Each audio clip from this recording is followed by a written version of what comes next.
Ассалаумағалейкум. Бүгін бізде видеода мынау сервопривод. Осы сервоприводты қалайынан жалғаймыз деп жатқан еді. Осыны мен бүгін көрсетіп кетейін деп тұрмын. Оған енді мынандай датчик түседі, өзінің датчигі болады. Бұл қай жерге түседі? Бұл мына жерде көрсеңіздер, теплый полдың подача мен обратканың екінің ортасында болады, екеуінің ортасында. Енді қараңыздар. Мына жерге жалғадық. Бұл жерде бізде регулятор болады. Мына датчикті осылайынан саламыз ішіне сала береміз.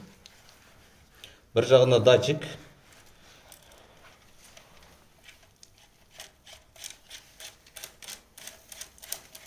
Бар жағын көрсетіп тұр.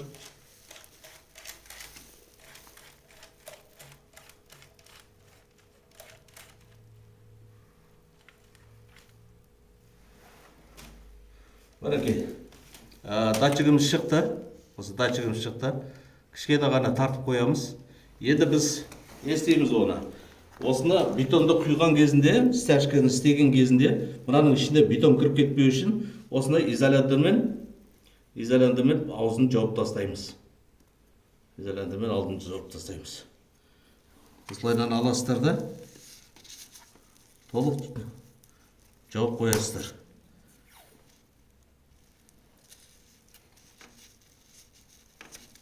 İşte beton kırmıyor gerek.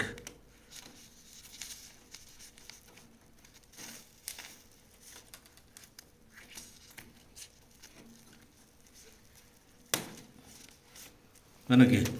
Осылайынан орап тастап, бұл енді бетон құйылып кете береді. Егер кеңесіміз пайдалы болса, лайк басып кетеміз.